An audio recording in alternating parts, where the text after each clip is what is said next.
Hello, everybody. Let's get started. So, because Matt's in my top left corner, Matt is a literary manager for Lit Entertainment, and he is a firm favorite at the Austin Film Festival.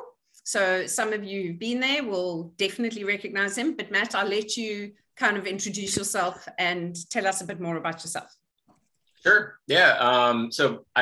My introduction into the industry was really working at the Austin Film Festival. I was there for about a dozen years. I ran the screenplay competition there. So finding and working with emerging writers has always been in my blood, and development as well. I used to write. I went to school for that. Realized I wasn't quite as good on the page as I thought I was, but I loved working with writers and just being around storytellers and just being part of the creative process. So having worked at the Austin Film Festival for so long, I was introduced to so many managers. Adam Kohlbrenner was by far one of my favorite managers, producers to work with. And so when he launched Lit Entertainment Group at the top of 2019, it was the perfect time because I was already planning on leaving AFF then. And I joined him as a full-fledged literary manager. Been doing this now for over 3 years. It's been an awesome experience. I even repped some writers who I worked with at the Austin Film Festival. And I love competitions. I love fellowship programs, labs, and retreats. So loved the panel that we're on right now, and very excited to be to join all the mentors and mentees coming up in a couple of months. So happy to be here. Yeah, thanks, Matt. And yeah, super excited you coming. And so Joey and Matt will be teaming up together. That's going to be quite a team. So Joey, do you want to introduce yourself? I know many of these people know who you are, but tell us your... Wait, first, can I ask Matt a question? Does Adam ever talk about me? All of the time. That's all I need in life. Joey TUCCIO is at least mentioned once or twice a week. He's like, how many times can he email us in a week? A lot. The answer is there is no minimum. But yeah, my name is Joey TUCCIO. I'm the CEO of Roadmap Writers, and we've been around for a little over 6 years. And what we do is train writers and help writers connect with execs, and just try to kind of bridge the gap between up and coming writers and execs. And we just had our 251st writer signed, a writer actually from Australia who got signed to 3 Arts and through one of our introductions. So it's been really, really fun. I'm so excited about going to Africa. I'm afraid of flying, so I am thinking about that in the back of my head. So Matt, we might have to go together so you could just hold my hand the whole time, or just keep feeding me Xanax, whatever. But yeah, I'm excited to be here. Cool. And yeah, so and Joey, what made you decide to do what you do? Oh God, I guess I'm not a writer. I have no discipline to be a writer, but I love writers. I love vulnerability, and I love like the vulnerability that writers and creatives have to do to kind of pour themselves onto the page. I think that's so interesting to me. So especially for Roadmap, we really wanted to provide something that wasn't just like a cajillion people join, throw something up on a site, and hopefully somebody will find it, but more about like knowing the human behind the script. To us, that's more important than anything. So yeah, just trying to create a really transparent, personal approach to this industry. Cool. Thanks, Joey. And Derek, tell us about yourself. I'll just tell everyone 2 seconds. So Derek is actually coming on the safari, and he's a screenwriter. And yeah, we just thought it would be really an eclectic bunch of people to have a writer on this webinar as well. You take it away. Derek Nicoletto. I live in New York City. Just went on the Roadmap retreat and with Joey, and got to know him. And I've been on Matt's at AFF. I've been on his roundtables, but usually and you wouldn't even know that, because usually when there's like more than 5 people at a table and they're all competing for attention, I like to do this. Like I don't want to be I I want to be a screamer at a table of people.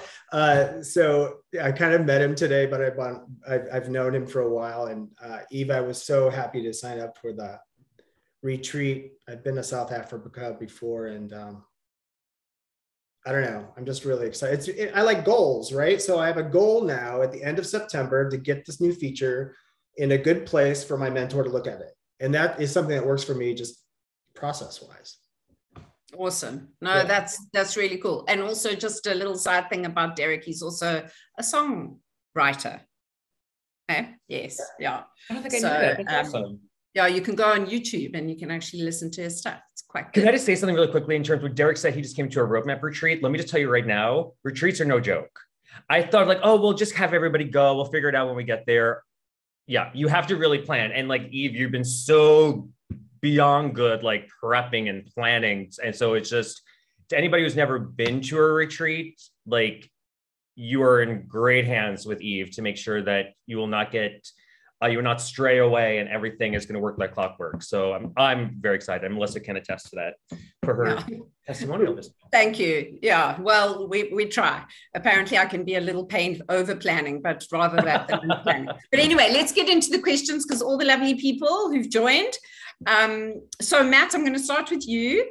I want you to tell us about the channels that you've met writers and that you've actually selected your screenwriters that are in your portfolio, besides queries. But then on queries, how many of those have come possibly through queries? Because sometimes that's the only avenue that others have. But just tell us generally how you feel most of your writers have come to you. Well, I would say probably the best way I think just for reps in general, it's always through referrals, people that you know really well, you work with, that you already trust their opinion, and in a way they're already vetting the material for you. Like either from this person's awesome, great to work with, the writing is great. Joey is one of them as well. Like we were teasing about it earlier, but like Joey is phenomenal about knowing who the person is, the person behind the writer, the storyteller, and knows me well too. So he knows, hey, I think this person might be a good match for you. And I've actually signed one writer that Joey had referred. And so always an open door for a Joey TUCCIO email weekly or 3 or 4 times a week. Okay, so there's a limit.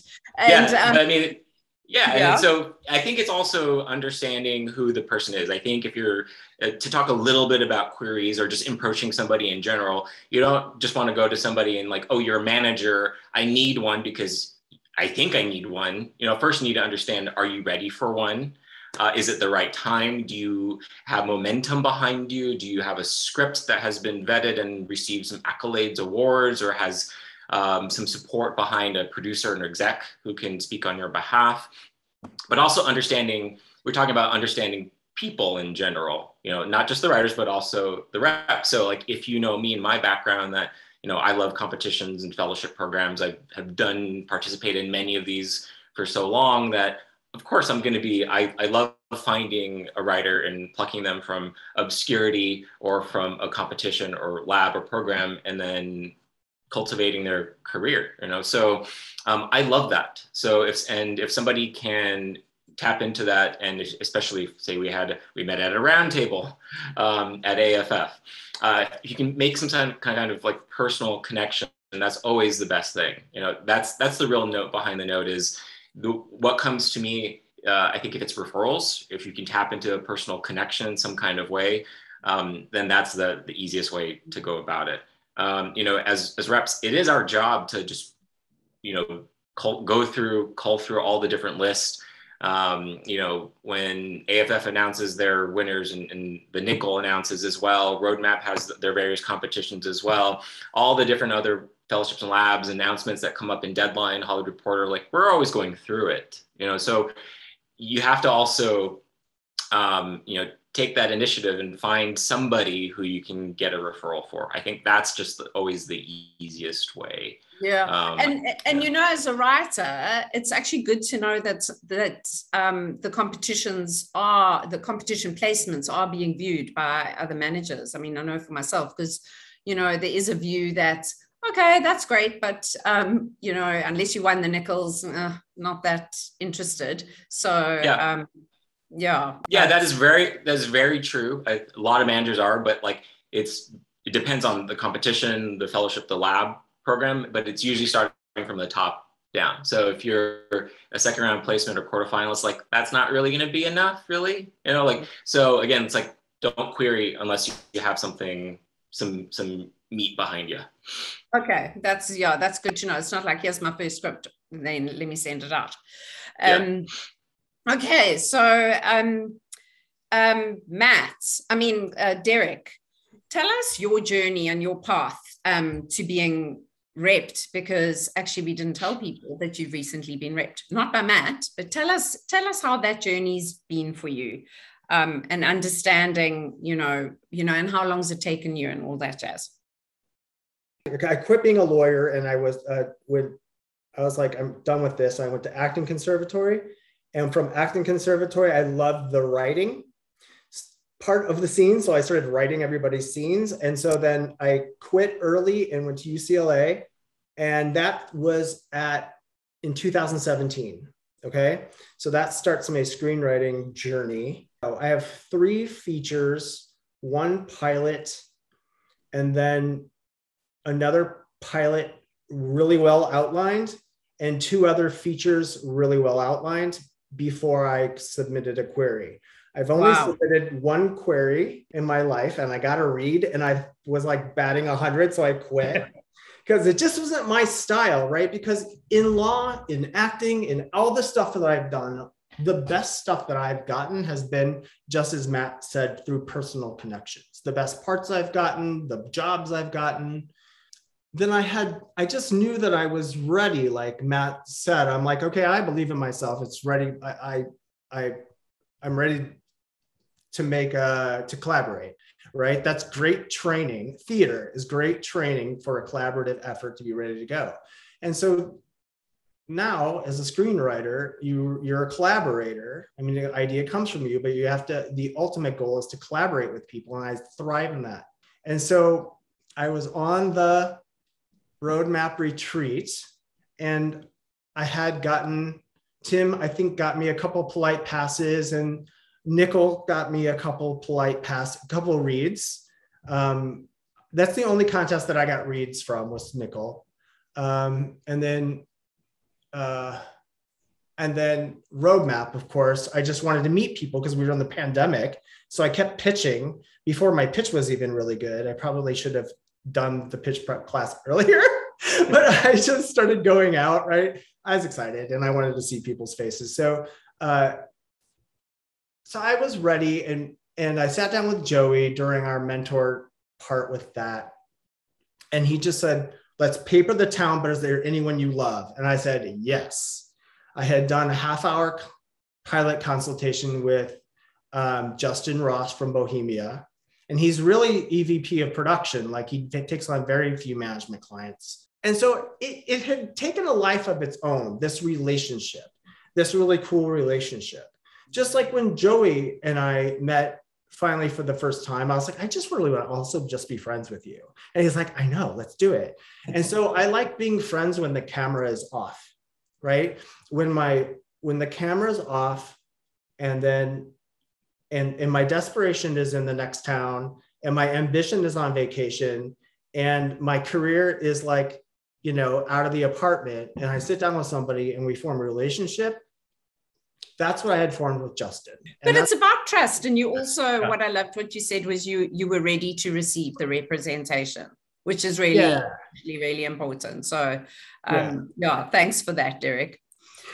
So Joey, how do you believe that the writers associated with Roadmap and other writers, if you know, have got representation? How do you think they've moved the needle, in your opinion? Like, if you took all the 250 whatever that Roadmap, or people outside of Roadmap, what do you think is the kind of #1 track that, if you could say on average, and why writers have got ready? It would definitely be, and I think, well, Derek just said it, and Himson just said it in his message right here is that you have to know that you're more than just a writer.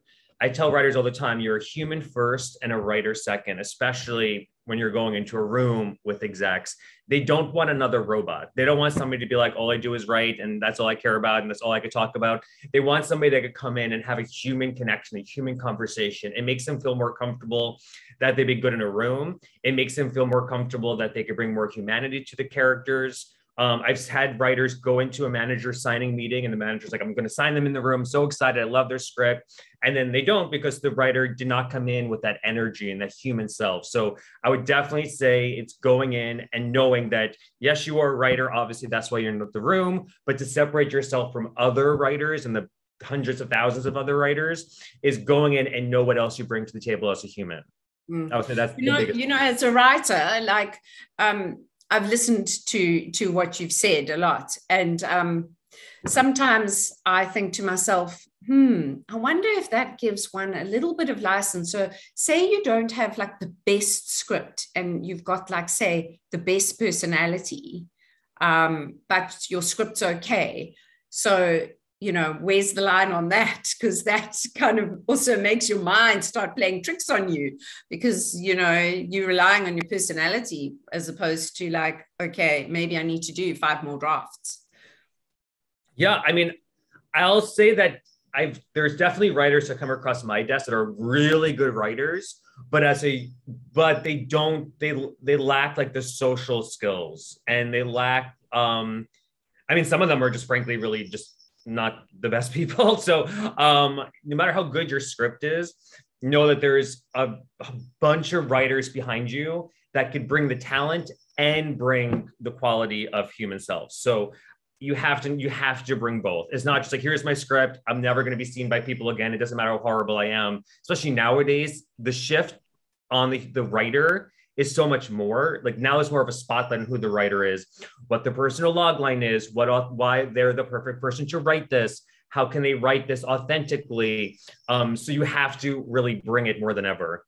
And I've also heard that, and Matt, you'll probably know more, for the labs and stuff, you have to write pretty intense, like personal essays. I could be wrong, I don't know. Yeah.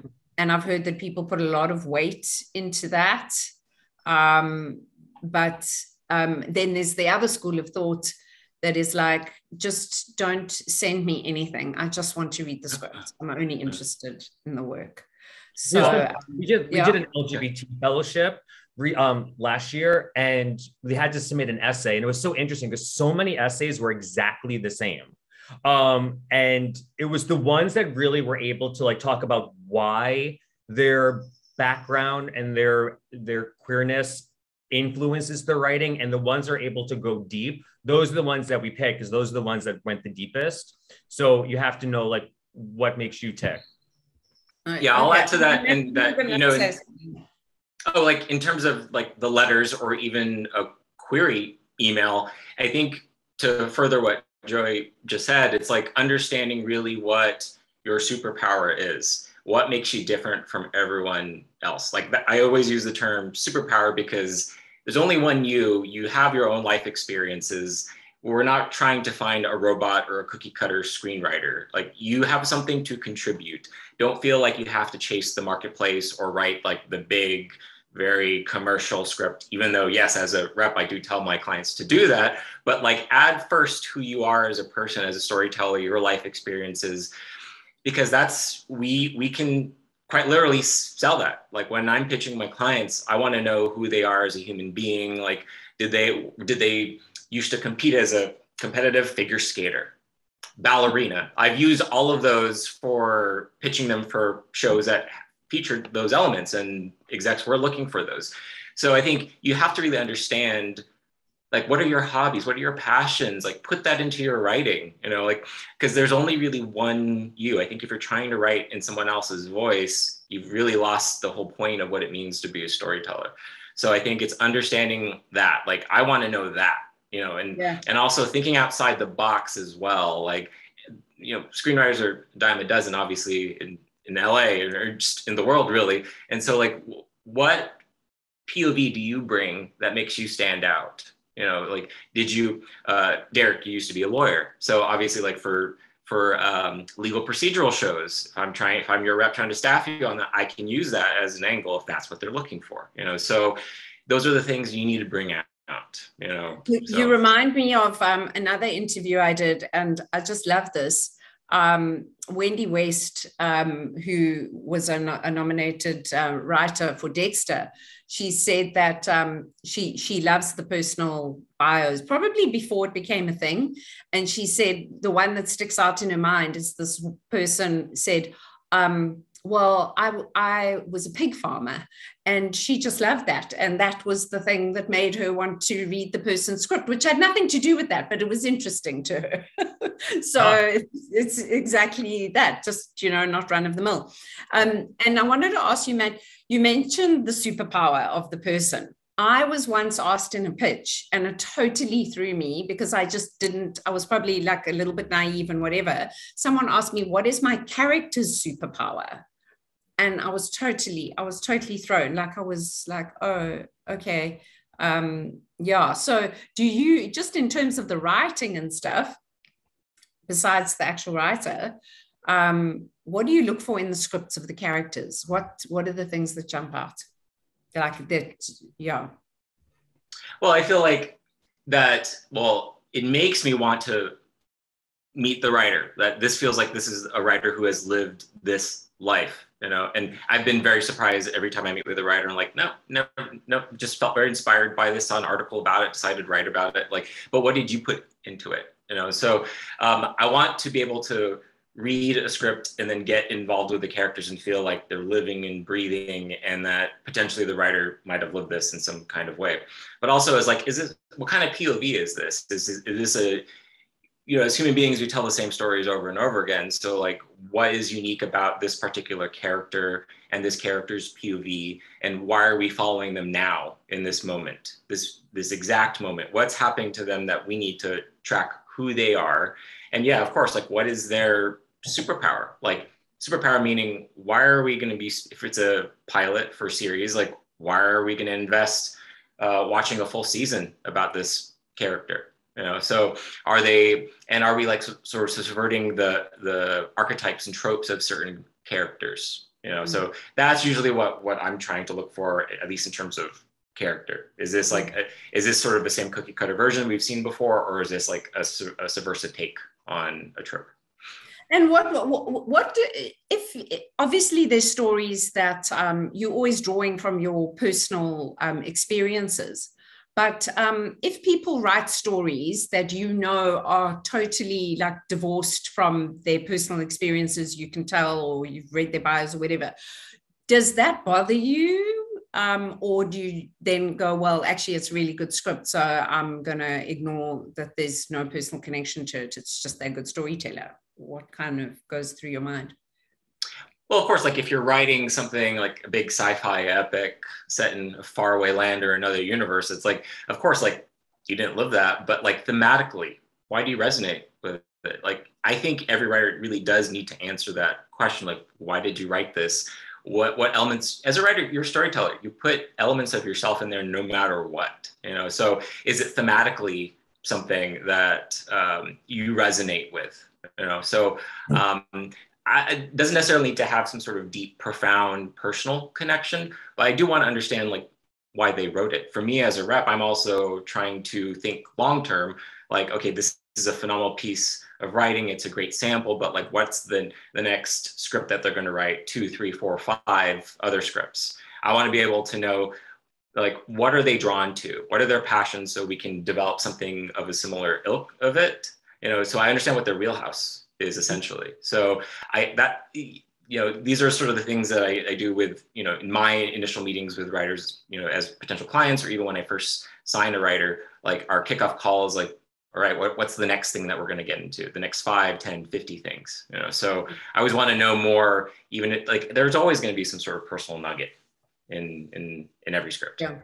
And also it's harder for the exec to pass, or at least not even take a meeting if you're connected with it, because you're not just passing like, oh, I had this idea, whatever. And the person's like, well, you're not connected to it, so I'm just going to pass. But like, if it's true to you, then they know that it's authentic because you've lived it, you've experienced it. So it's harder for them just to kind of poo-poo it away because there is realness to it. If you convey that to the exec, there is less likely for them to be like, well, the whole idea is not realistic because you've lived it. So I think to Matt's point, you do need to lead with something at least that's very true to you. That doesn't mean like write a memoir, but it means that you have to inject themes that's close to you. You did a interview, I think, with Nicholas Pepper, and he said something. He said, if there's no personal connection, don't pitch it. He said, make one up. Absolutely. He's like, just make it up. Make up that you're onto something, because honestly, it's kind of dead in the water if you've got no, kind of connection with it. No, that's absolutely true. Because it's like, like with my clients, like I'm attached as a producer for certain projects that we're taking out as a pitch. And like, that is an actual top line thing. Why you to tell this story? Why are you drawn to it? Not because you lived it, but like maybe I'm a big fan of the world that this is set in. Like it is actually something that is expected in a pitch. Why this story? Yeah, he was like, just don't waste my time, just rather lie to me because it's just so pointless.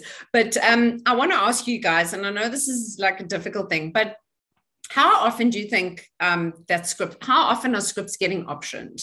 So every writer wants to get repped, and then they obviously want their scripts optioned and then produced. What are the chances, and how often do you think that really happens?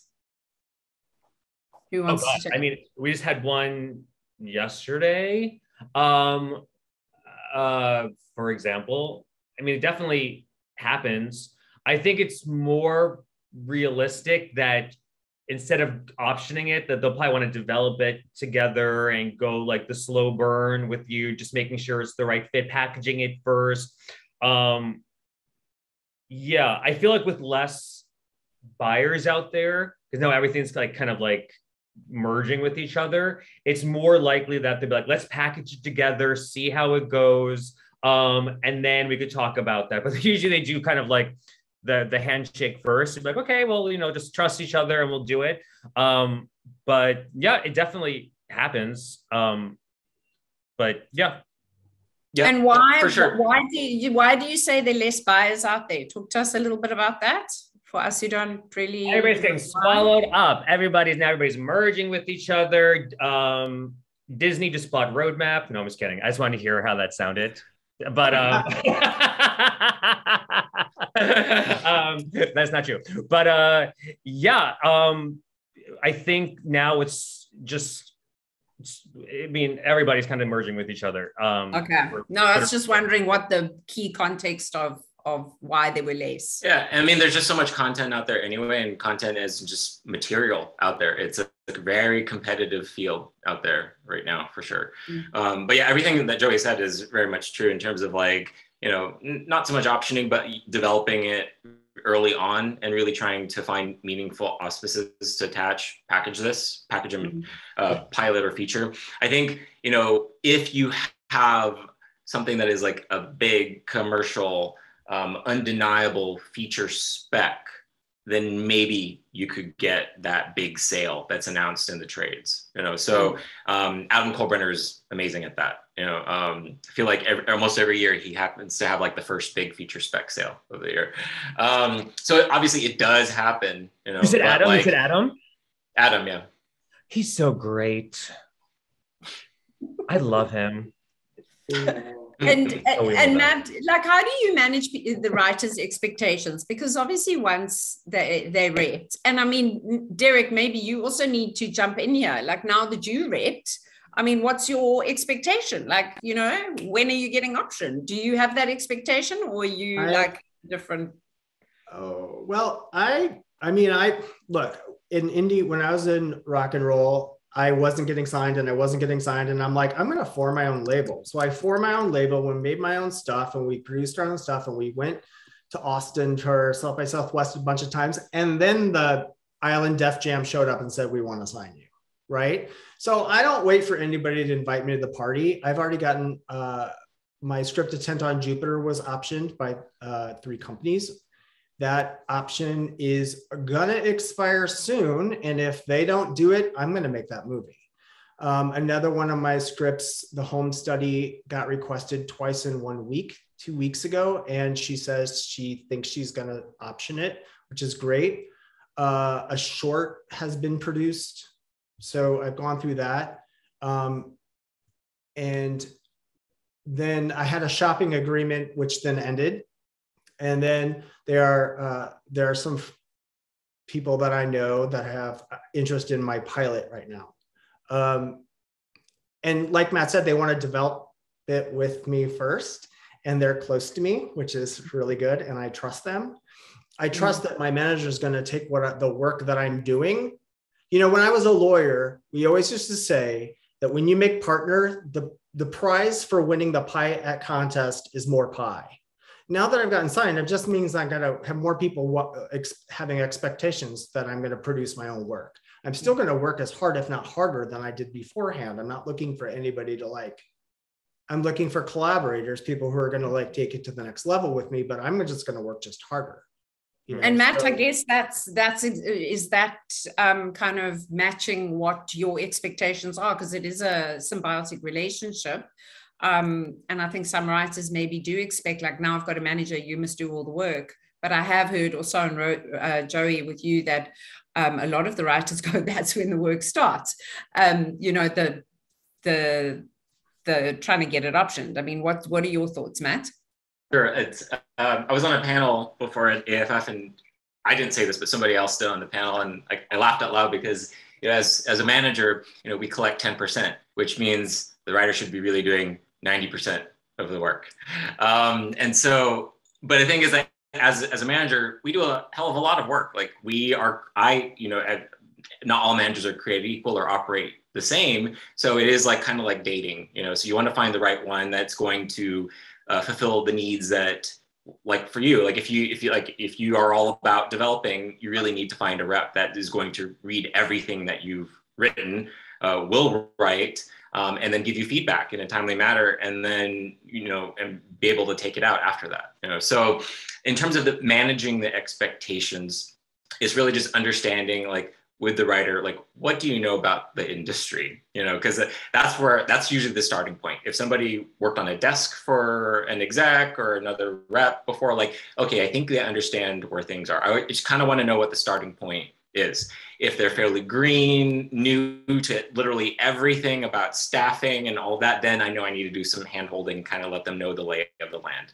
So it's really for understanding where the writer, the client is, where they understand. And sometimes it is about hand-holding, but the real expectation for me in the bigger picture is I just want my client to constantly generate, bring new ideas every week. It doesn't mean you have to have a new draft of a script every week, but just, I want to know that you're thinking creatively, that you're writing and you're generating things, and we're having a constant communication about what you're writing now and potentially what's going to be the next 2 or 3 things that you're going to write.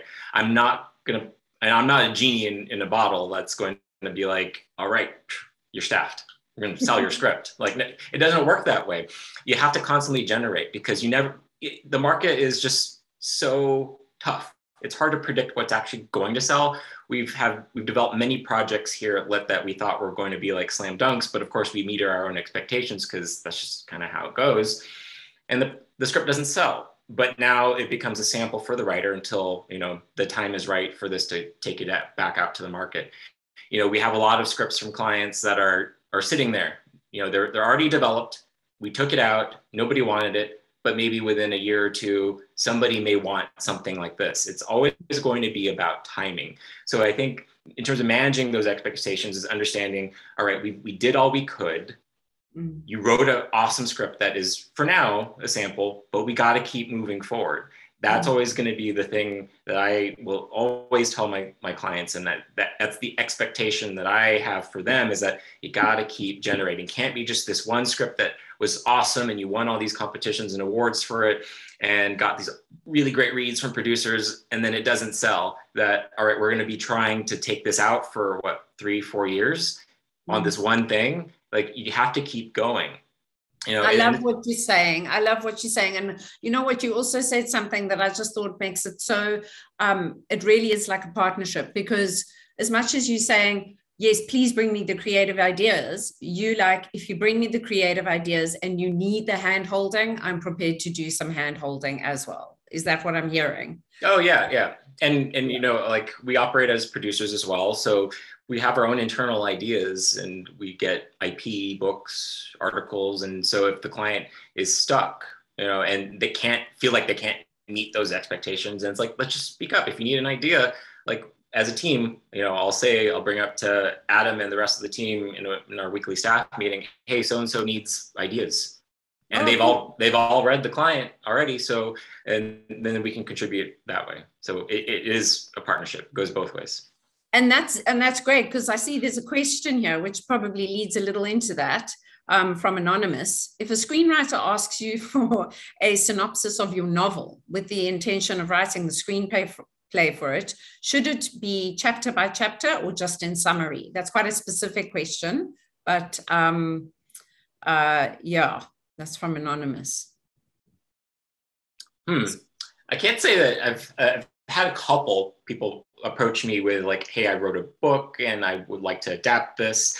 Like I think it's, I don't know if I've actually gotten that as queries. I think it's like, it's different. Let's say if you have that published, and when I say published, it's like not necessarily like self-published, but I think the whole point of having IP is that you have built a following for this, or that the idea is big enough that we could take that approach. We've done that before with some of our clients who wrote a feature screenplay, took it out, didn't sell, and like, well, maybe we could develop this as a novel, take it out, and then maybe it'll be a bestseller, and then we can point back and tell people like, yeah, this is now a feature, you know? So I don't know if there's specifics in terms of like chapter by chapter, but like if you have a book, you know, I would want just like the general sort of logline synopsis of it. I wouldn't want like a full on sort of thing. Like if you have a manuscript, like, sure, I'm happy to take a look. Like we do that all the time. You know, people will submit that to us and we can consider it for us to potentially produce and then develop it, you know, maybe see like there's a path to that. If a screenwriter asks you for a synopsis of your novel with them intending to write the screenplay, I would say like if a screenwriter is asking you to adapt your novel, I would imagine there's something that they already know about it that they really kind of connected to. Otherwise, why would they reach out perhaps? So just tell them to read the book, tell them to have an espresso, sit down and read the book, and then then from there decide if they want to do it or not. But I would imagine that if a screenwriter wants to adapt it, they should eventually read the book. I would think so. Sorry, Derek, what were you gonna say? Well, I did this once. I can't imagine. I was approached by an author to write a screenplay because big streamer had interest in their book and wanted a screenplay. I can't imagine writing this. And so I did it as a writing assignment. This is not repped. It's just, it was a connection through somebody I did a short with. Again, it was like this relationship thing, right? And they recommended me. And so I wrote the screenplay and they didn't like my direction of it. And I wanted to take notes, but she didn't want to pay more money. But so I was like, okay. And I'm open to the notes, but she didn't want to keep paying. So I just think this is interesting that the screenwriter approached. Yeah, I don't know. Yeah, what Joey said, make them read the book. If they're not willing to read the book, then they're not willing to do the work to write a good screenplay for your film. And that's the other thing I was thinking about, this question about the personal connection. Why would you ever want to spend the amount of time that I spend writing screenplays? I can't imagine not having some sort of personal connection to it that I can't speak to in 30 seconds. Yeah. You know, like why in the world would you write a whole feature film about something that doesn't matter to you? You know, I'm always trying to heal something from myself or working my crap out, right? It's in everything that I write. So I'm mystified by the people. Oh, of course, yeah. If it matters to you, it'll matter to many other people, is what it comes down to. Yeah. And the other thing too, I just want to kind of just harp on something really quickly about relationship building and the importance of it. That, you know, we've been around for about 6 years. So the writers that have gone signed maybe like 3 years ago, it's kind of exciting to like, now they're getting staffed and now their movies are getting produced. So it's not like they get signed And like a week later, it's like, okay, I have all these options. Oh my God, this is amazing. It takes time. It's definitely like, there was a writer, I think I could say her name, Melody Cooper, who I'm like obsessed with. I introduced her to somebody from Will Packer's company, like 4 or 5 years ago, just for a coffee. And then they kept the conversation going. And now Will has come on to produce it. And I believe Netflix is making it. So that was like 3-4 years in the making. So you have to keep mining those relationships. It's not, and making that human connection. It's not just like, yes, I'm going to pitch to Matt, and yes, he's going to sign me, and yes, I'm going to get my script produced in a week, or a month, or even maybe a year. You have to keep generating content, building relationships, making allies, making fans, and until the perfect job comes for you, and it's undeniable that you are the perfect person to write it. Yeah. I'll also add. Yeah. I just want to add to that too, going back to the thing that was mentioned in the other panel I was on about the writer doing 90% of the work. There is some truth in that, where you do absolutely have to generate your own relationships out there. As a rep, it is my job to send your work out there. And, well, first, the way I generally operate is trying to sell it to execs. Say it's a pilot that we're trying to take out, it doesn't sell. The same people that I'd be sending it to are going to be people that are going to need to know who the writer is come staffing for the shows that eventually they'll be working on. So it's like shooting high and then developing the relationships for the clients, putting them on general meetings so that they can build their fan list. But it's also up to the client to go out there, put themselves out in whatever way that they can to build their own fan base. It is really crucial for something like staffing. Staffing is so hard. It's become harder and harder in the last few years. And so it's usually about those personal relationships. There's a reason why people who are already sort of plugged into whomever the showrunner is, or if you're somehow like working as a writer's PA or writer's assistant in the room, those are usually the ones who end up getting staffed. Or if you find out the ones that get staffed are the ones who, they worked for a particular producer who's on that show. So it's like getting yourself out there as well. Like you have to do the work for yourself. You kind of have to be your own manager at the same time. Yeah. And that's also why I actually developed this kind of format, because I say to people help friends, not emails. You know what I mean? Totally. Emails, and it's like, okay, that's great, but I don't know if I want to help this person, but they help people because they know them and it's their friends. Yeah. No matter how beautifully crafted a query is, it's it's about who you know. And me being in South Africa, and there's a lot of South Africans here, it's also about closing the gap, because we also quite isolated for big budget films or to get on TV shows and stuff. Our industry's small. So yeah, that makes a lot of sense for me anyway.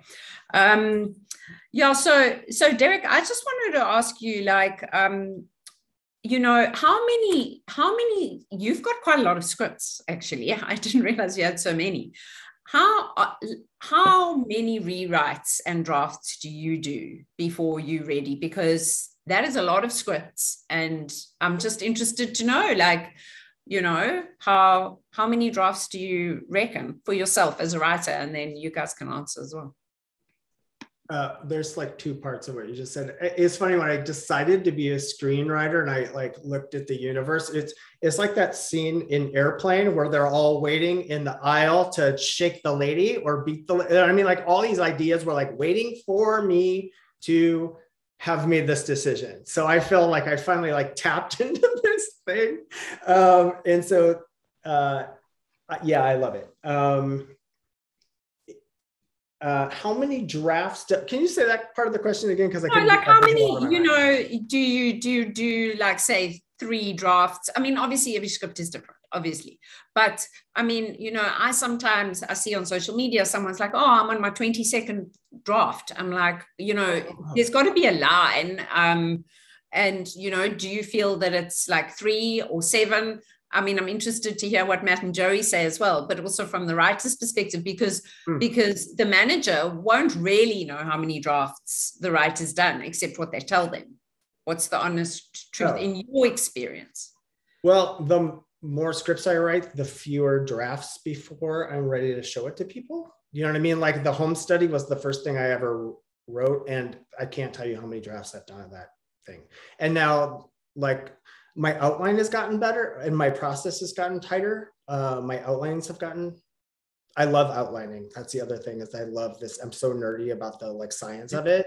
And so I think, so my process is that I outline it once, and then I write a first draft and no one sees that.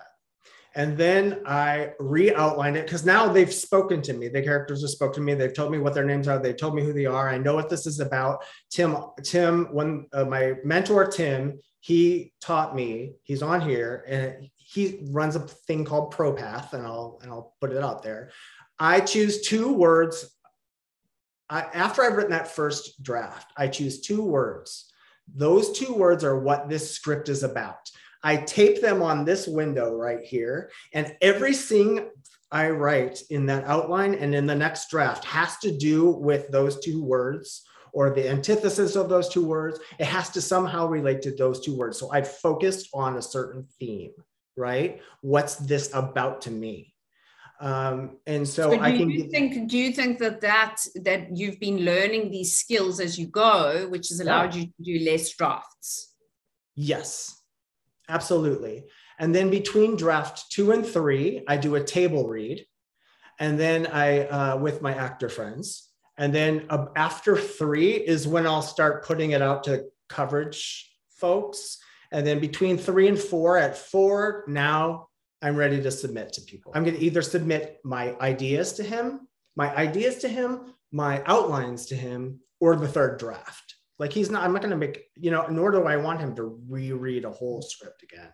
Yeah. It's easier for everyone just to rearrange the cards or rearrange the outline, So that's sort of where it stands now with me. Yeah.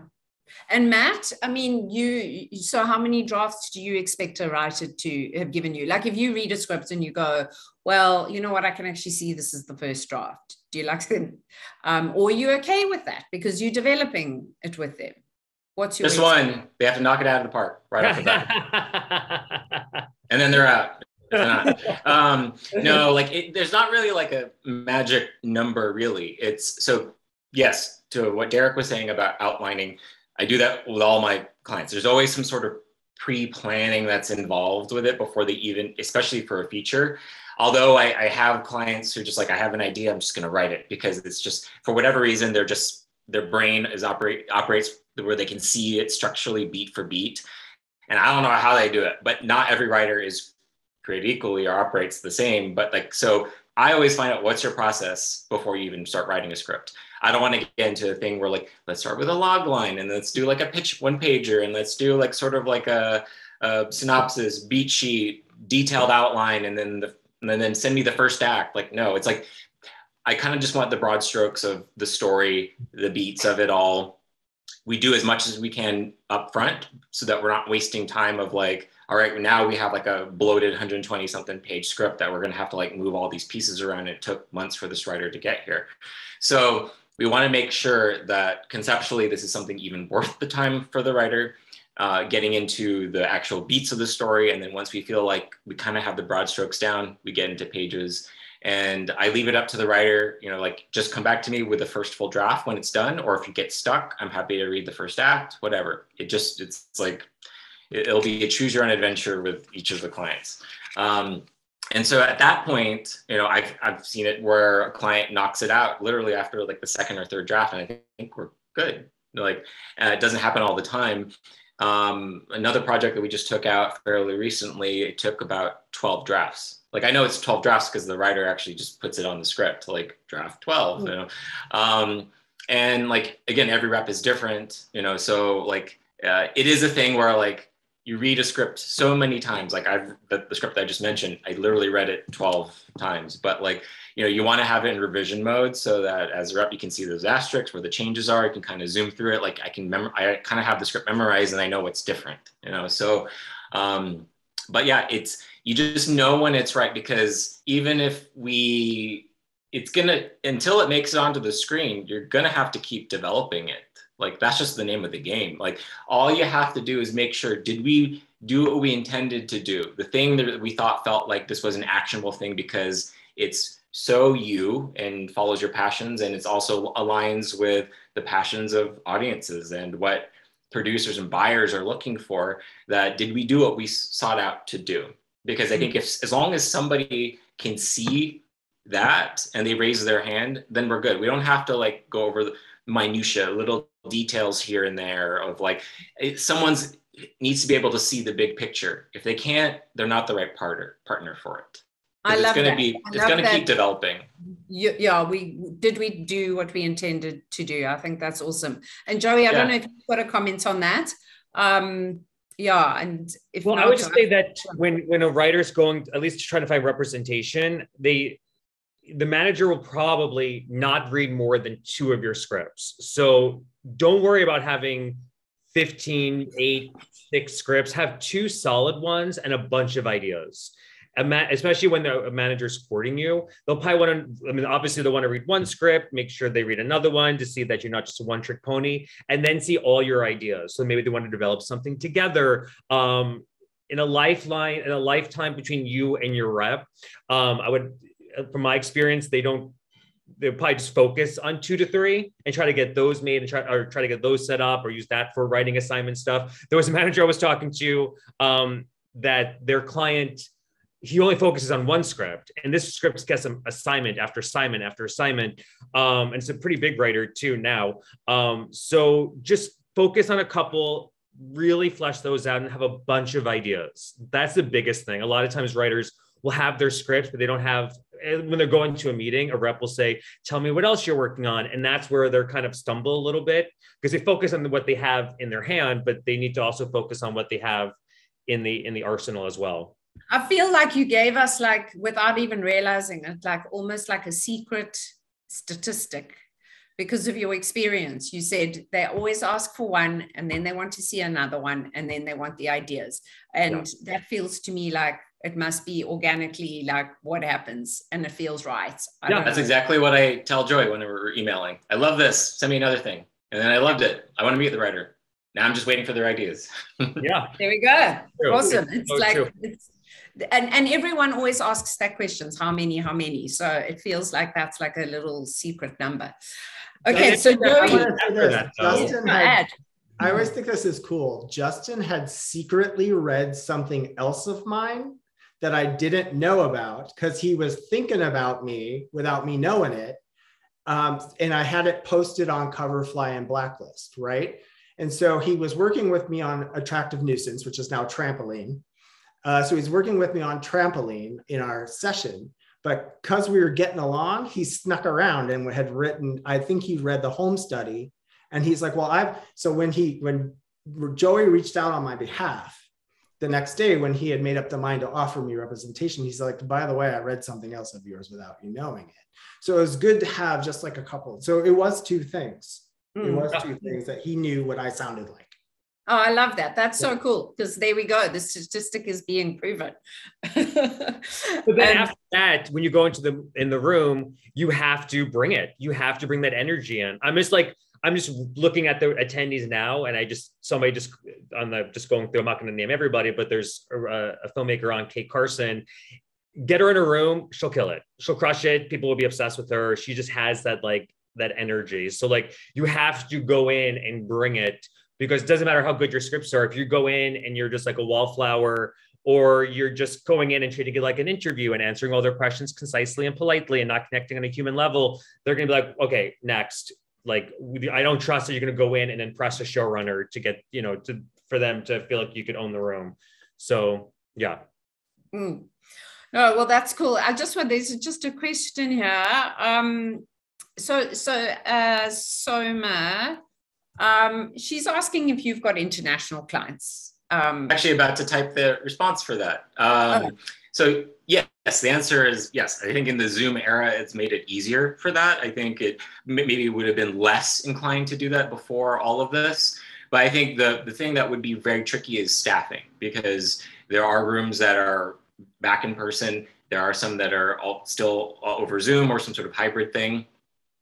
But like, that's probably the trickiest thing. Like, I think if you're wanting to write feature specs and sell them, you can kind of do that anywhere. You know, same thing with pilots. If you're wanting to sell this, again, you can do it anywhere. But the business is in LA and in New York to a certain extent. So you would have to still make the trips out whenever needed. But I think staffing would probably be the main roadblock, I think. Like, I wouldn't be able necessarily, I could put you up for staffing for certain things. And if you move forward with that, sometimes it happens very quickly. Like they need to fill a spot in a room like this coming Monday, finding out a need on this past Thursday. So somebody needs to get in there right away. Okay. So that'd probably be the only thing. Yeah. Yeah. Cool. Okay. So, by the way, I'm sorry this keeps coming down. I'm trying to like adjust this so I'm not flashing anybody this Saturday morning. I was a little bit more loose than I thought, but we don't mind. I mean, just to that, the last writer that got signed through Roadmap was somebody from Australia, Vicky, to 3 Arts. So like, yeah, you kind of be anywhere. But to Matt's point, yeah, for staffing, I should have just kidnapped Eric Giancola when he was out here and said, you need to live out here. Oh yeah, no, I love Eric. Yeah, he's also in Australia. Yeah, he's in Australia. But was in LA very recently. Yeah. Yeah. Okay. Sorry, you go. No, I think it's great. There's a couple more questions here, but I just I wanted to ask you a little bit about your retreat, Joey, because you know, from a business perspective and your personal connections and relationships, what do you think was like the biggest impact? Because I mean, you did this and it looked amazing. What was so cool about it for you? Oh wow! The guess for me personally was that nobody died, everybody lived, so that was a positive. I get that. Yeah. No, but I would say like the biggest thing was that it was so like the camaraderie is unparalleled. The adventures, the journeys that we've had, it's like we will never forget it. We will never, ever forget it. And I'm not talking about just zip lining upside down and all that craziness, but just like the day-to-day, just being like immersed with other creatives. And it's just, to me, it's really exciting. Look, I think with any retreat, it costs money and it's pricey. And sometimes people look at a price and say like, oh my God, that's insane. But if you have to know that it's not just like, okay, we're going to sit down in a room in a vacuum and everybody write and we meet for lunch and then go back to your room. There's so much more to it than that. The planning to do a good one like you're doing is insane. There's so much planning. There's so much time. There's so much that has to be put into it. So it's an experience. And we were talking about before, I think, about like writing in a vacuum and sometimes just a different location, stepping outside of your comfort zone is something that can unlock so many things for writers and for humans in general. For me, myself, I'm very much like routine. Like I hate breaking my routine. Every day has to be exactly the same. Otherwise I'm like, I can't function. But when I do step outside my comfort zone, it opens up so much creatively. And for a writer, that's to put it on page, it's great. And so, yeah, I think the biggest thing is just the camaraderie and the event and the journey and building that thing that we'll never forget. Cool. So that's also you as a business, and Matt, you attend a lot of these things. What are your feelings on all of these different options for writers? Seeing as that part also was part of the theme, like the various fellowships and labs, and how do you feel about them personally? Or do you go, oh my God, I got to just go attend this other conference? Or is it fun for you or not? Oh no, it's totally fun. I mean, like that's why, you know, I loved working at AFF for so long, because the writers that I was around so often became my friends. And I just love being around creatives, you know, and there is, I will say that with an asterisk, just because as a rep going to these events, like say these festivals or conference, like there is sometimes there are those writers who just come up to you like, read my script, like literally, like that's the first thing that they lead off with. So I would say like there's a decorum in terms of approach, which is a whole nother conversation. But overall, yes, like that's why I love doing retreats and these labs because, well, for one, these are writers who have already been handpicked, you know, and they've been vetted, you know, and been matched with me because the people who are running it know who I am. They know who the writers are. They did their diligence and they matched us together. And it makes it so much easier. Like, you know, maybe magic will happen there, maybe not, you know? And so, and then there is something to be said about the, you know, there's fellowship, but there's also like human interaction fellowship, like getting around a table and eating and having drinks and just having fun and knocking down any of those barriers, any sort of like insecurities that, yes, writers do have, but, you know, as a rep too, yeah, like it's like can be a little standoffish too with writers sometimes, but now you put us in a safe environment where we can just talk freely about, you know, story and craft. Yeah, so. Derek, the first thing Derek said, and as a writer, I'm the same. I once went to a conference and I was that person who just was like, oh gosh, these people are so embarrassing because the panelists, they were like piranhas trying to get to the panelists to talk to them. And actually it did exactly the opposite for me. I just retreated into the background and it's lovely. You meet lots of other writers, but you don't even get an opportunity to chat. So that actually at AFF every year, you know, like we partake in like various panel discussions and like opening remarks, and like the advice that I always gave the writers in attendance is like, yes, find your heroes, find the panelists, find the reps that you want to meet and talk to and treat them like human beings, of course.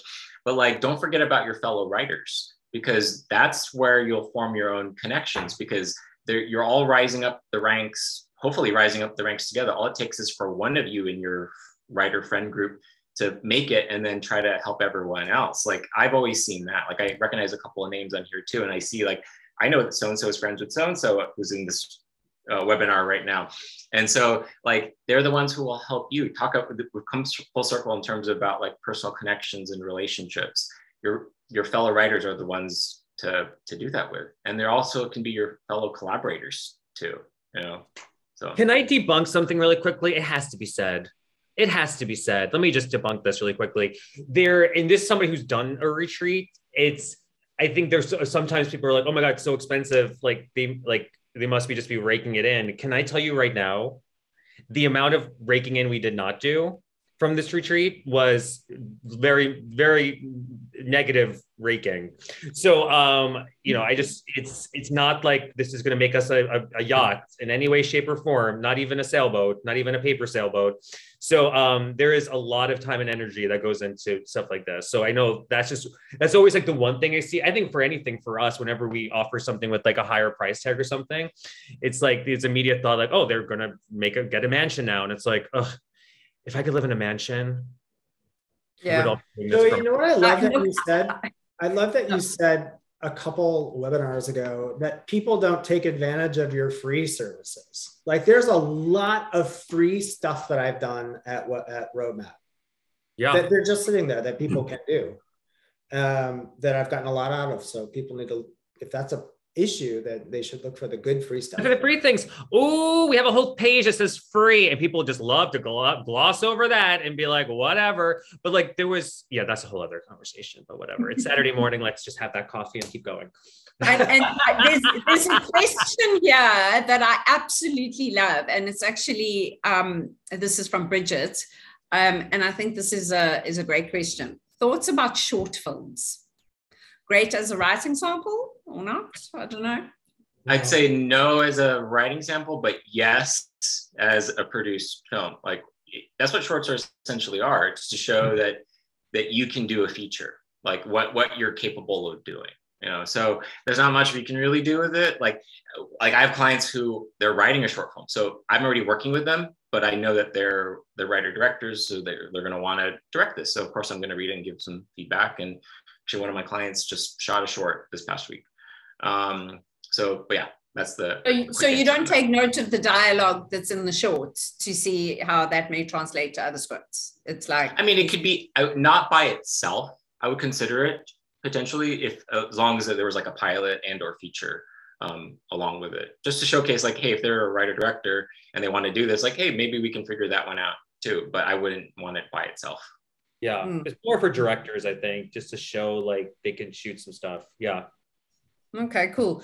And I'm going to ask this question from Tian, and I feel him because I know he's South African as well, but it's a difficult one. What if you don't currently have someone that can vouch for you or refer you, and you're from a country outside the States? Like, and I ask this on behalf of like probably many South Africans, because it's so hard, you know, because they don't know people. So, you know, is there any like little nugget of suggestions you could give people? Yes. It has to be said. Yes, there's, and to Derek's point, there's so many free things that are being offered by so many, like by maybe not so many places, but by places in general. Take advantage of it. Like, I really do feel like the days of, what's that? What was that phone? Nothing. I can't wait to follow this up. Go on. Okay. Joey. He brought the receipts. He brought the receipts. So like the days of like, I don't know how to connect with anybody is, I don't think is, I mean, unless you're in like the middle of nowhere with no internet, like that's a different story. But like, if you have internet and you have a portfolio and you know who you are, I mean, the boundaries are not as there as, you know, before. I mean, we have a whole page on Roadmap that says free. You don't have to spend a dime. You could join the initiatives. We just did an initiative. We're doing another one with another company that I can't say yet. But so just look around, see what's there, take advantage, and there's definitely opportunities out there. Let's see those receipts. Okay. And wait, Derek, before you say, I just want to say, Tian, you know, there's this diversity initiative. Joey, I know I'm speaking specifically about one of yours, and I've actually posted it on our groups because it's actually a really cool opportunity, and it's free. And for me, that's also like when we can get eyes on, you know, our stuff, because we not, you know, as run of the mill. So yeah, I love your diversity initiative, by the way. Yeah, so I just wanted to say that. And it's free. Yeah. It's free. Yeah. $0. Cool. Derek, tell us. Yeah. The weirdest thing just happened, and that is that Steffi Hensel from Germany, who is my friend, because we did the Stowe Narrative Lab together, and she's a brilliant writer from Germany who lives in Austria and writes in English and is fantastic, has made friends with us, and I'm in a writing group with her now, and she's getting to meet people. I would happily vouch on her behalf to my rep and anyone else going on. So that's just the thing. No matter if you're in the States or if you're in Germany or living in Austria, like, make friends with your other writers. Because my writing group right now is people that, okay, so I showed up to Cinestory. I was scared to death because everybody was like super jazzed and I had a headache, right? And I wasn't feeling like on. And Joey knows when I went to Mexico, I played with the dog the whole time. Like, I did not really make that great of friends, but the friends that I did make, like Mickey Falcone, Ella Schaefer, we went on to Austin together, and now we're in a writing group together, and now they've taken off. They're amazing. And you just get in a group and you get in a pack, and it doesn't matter if you're in Austria or South Africa. Find your friends that are going to vouch for you, that are going to make a short with you, and, you know, make it. I'm a director, so I make the shorts, you know, so I make the shorts so everybody knows that I'm weird and musical, right? That's my point of view as a director.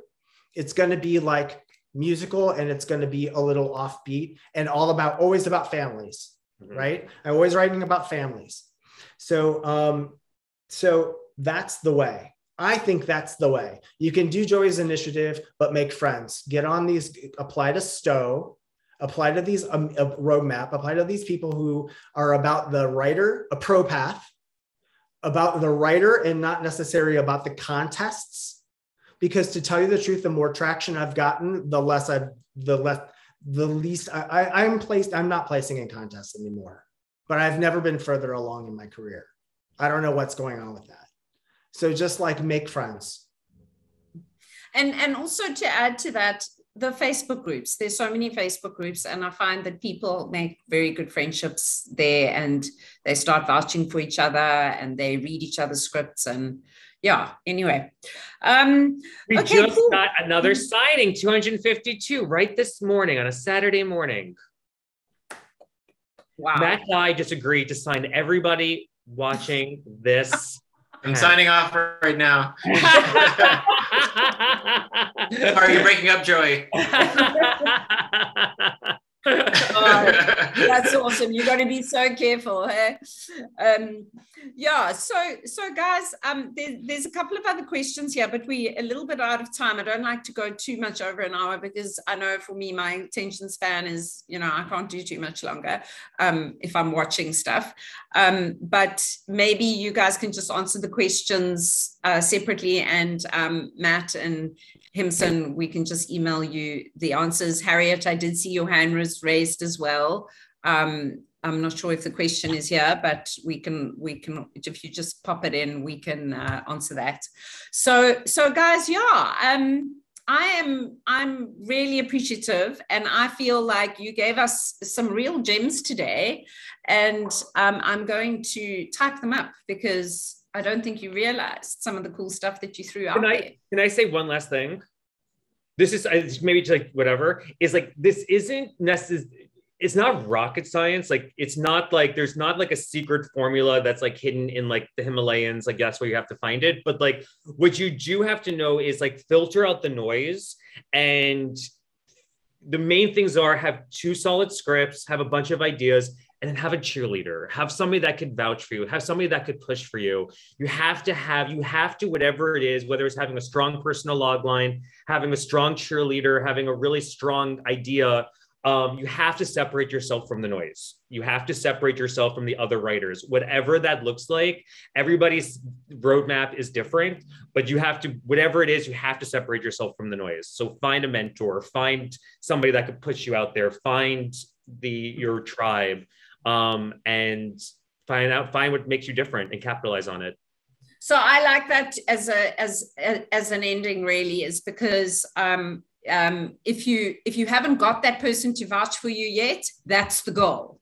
Mm-hmm. Find the person. Yeah. So I like that a lot. So let's just end off maybe by just each of you very quickly telling us what would be like something you'd like to share with the writers, maybe not advice, but actual experience. Derek, what would you say is your one thing that you want to just tell writers that's been your most standout experience in your journey? I think I just went on a rant about it, and that was just to make friends with your fellow writers. And the other thing I think I wish that writers would do was take an acting class. I think all writers should take acting classes. I will die on that hill. Love it. Yeah. Okay. Love that. Okay, Matt. I would have to say, know thyself. I mean, it goes back to what I was saying about know what your superpower is. Like, stay true to who you are as a storyteller, and just constantly generate. Like, those are probably the 2 main things in just a sort of a broad sense. Like, stay true to who you are and just write everything. Just don't stop generating. You never know what's going to be the thing that's going to launch you. And you won't know until you write it. So yeah, like who thought chess was going to be a thing, you know? Yeah. Cool. Joey. Adopt, don't shop. You had to do it. Adopt those dogs. No, I'd say, I mean, specifically for the retreat, if I'm not one, that maybe that's a great thing that me and Matt are doing it together. I'm not one to like, hey, let me talk about story structure. Let me talk about this. Like, that's not really my vibe, but like my thing is like, okay, we have the scripts, let's finesse it, but let's really figure out how to get it in front of people. Like, you could write and write and write, but if there's no light at the end of the tunnel, like, unless you just love writing and not caring what the end result is, that's fine. But if you do care about the end result, like, that's where like I come in, is try to figure out like, okay, you wrote the scripts, you have the ideas, what the heck do we do now? That's kind of like the most abstract part. So that's where I kind of love is kind of breaking down like the Rubik's Cube of like, okay, so how do we get you to these people and the right people, and how do we cross you over the line? Yeah, no, that's awesome. Yeah, and guys, I just I do want to say, Joey, you have my heart. Thank you for what you do for all the dogs out there. It's like a huge thing. And Derek, I know you fell in love with the dog at the retreat. That's cool. What I fell in love with Derek, because he fell in love with that dog. And I'm like, I know he's a good person because of that. And the dog fell in love with him. There was another dog that hated everybody except for Derek. It was amazing. Yeah. So hopefully you'll fall in love with some wild animals too. You just can't touch them. We're like feeding the lion in the background. Yeah. But thank you guys. And I look forward to seeing all three of you in like literally June, July, August, September, less than 3 months. Oh my God. So if anybody wants to join us, just hit me up, and thanks for your time, and I'll record this and I will put it on the socials. Thanks, guys. Have a wonderful Saturday, what's left of it for the rest of you. Bye.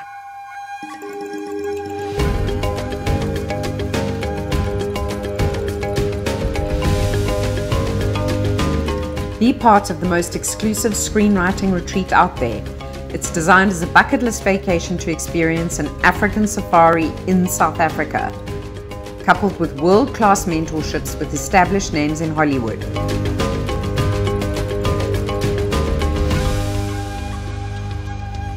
Visit ScreenwritersSafari.com